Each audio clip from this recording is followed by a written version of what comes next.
Hey everybody, welcome back inside the Mind of Matt. And on one of my previous videos where I upgraded to my V6 on my A-net, I got a lot of videos or a lot of views on that, and one of the questions that was posed was that it looks like this particular mount has reduced my build plate. And I was reluctant to respond to that because I wasn't quite sure until right now. I was just about ready to print, actually it started, a new spool holder because I've been having such a problem with spool holders. And I filled this plate. I will show you on the computer here in a minute, but pardon me. When I set the print, it made a noise because it tried to go back there and it couldn't. So I'm about to measure, but to answer the question, yes. Installing this 3D V6 extruder on this with this particular mount has reduced my build plate. And I'm going to try to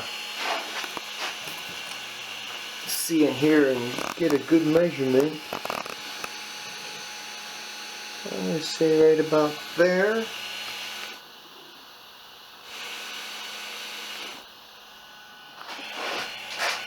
If you see, it has reduced it. It's supposed to be 220, and now it's 201. So I have definitely lost some build plate space. Which means that I have to go back to the computer and change a couple of settings in my slicer, and then realign this model and start the print again, which I might not be able to fit this on my build plate under my current extruder setup. So let's follow along, and I'll take over to the computer and we'll go from there. Alright, so here's the spool holder that I planned on printing, and there's quite a combination of different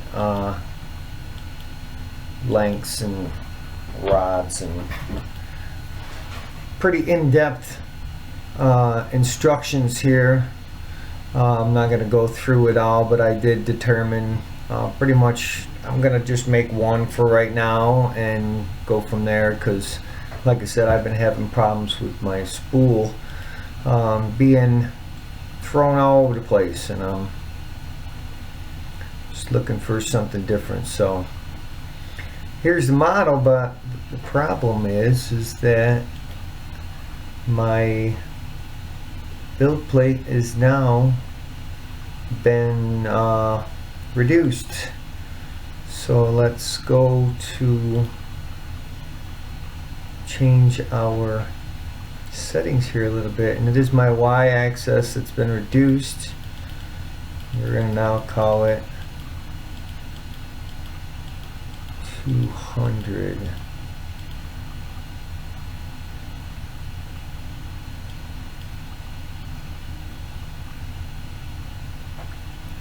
Now it does pose a slight question to me, that is it going to tell it that it's towards the front or towards the back?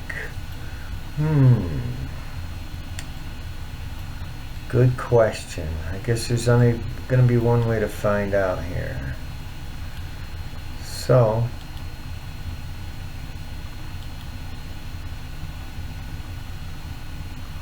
alright, yeah, you see what's happening.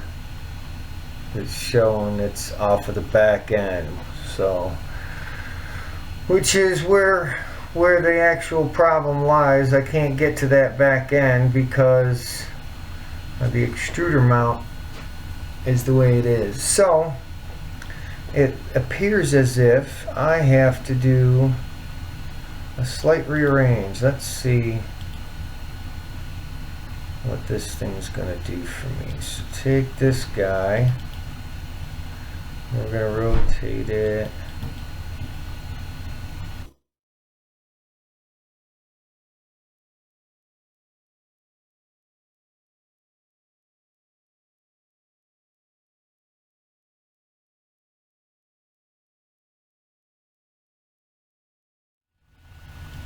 I don't know.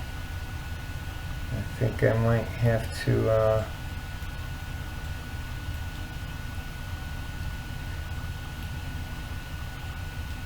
I might be able to make it. I'm gonna make it. Squeeze it. Move over, bacon.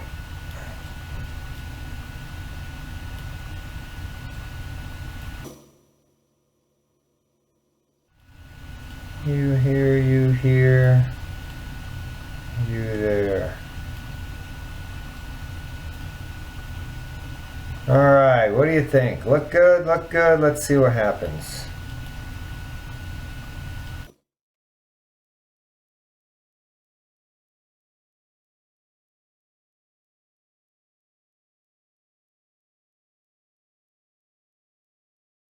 I guess the only task left will be to send it to the printer and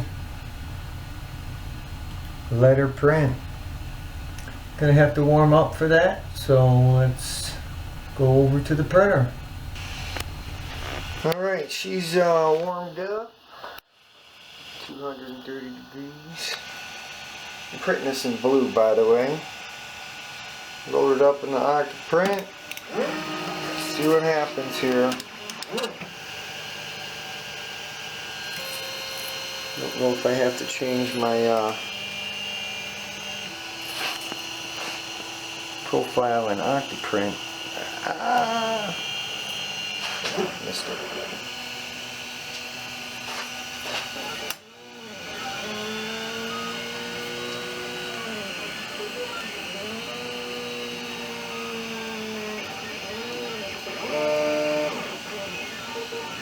Alright, this is going to be the one right here where it chunked last time. We made it. Alright, it's on the build plate. Gonna fit this time. I guess, well, we'll do a time lapse, I guess. In 3, 2, 1, time lapse.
Alright, this thing finished up pretty nice. There are a couple things I want to discuss here real quick. You know, these are things that I'm learning about. So, now the way I built this, all of this was printing all at one time. And if you'll see, you know, on the bottom of these guys, there's like some banding issues, and then it gets nice and clean up top.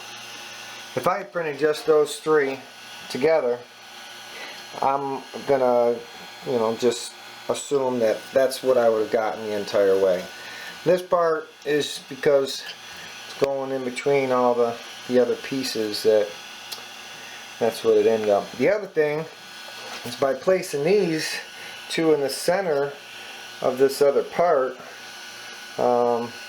the slicing software did not recognize it as a separate entity. And if you notice that this one's got a little skirt on it, and these guys don't.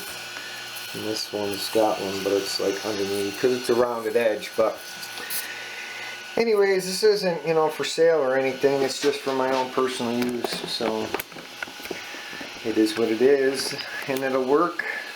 But you know, these are just things that we're learning along the way. So woohoo, look at that. I haven't touched these since I left them to print yesterday. Went to bed. They were finished when I got up to go to work this morning, but I needed to record and I couldn't do that and go to work at the same time. So alright, let's get these big guys off. And then the other cool things about these is that these things, they got these nuts, they're captive in there. So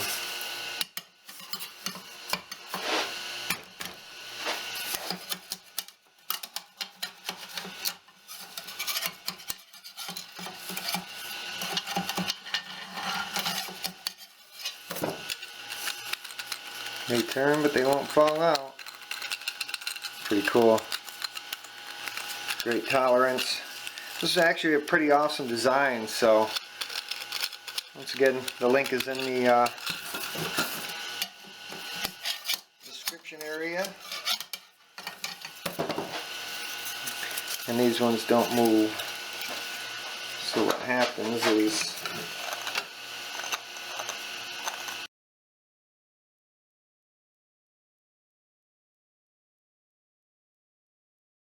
there's one half. I'm going to get a roll filament.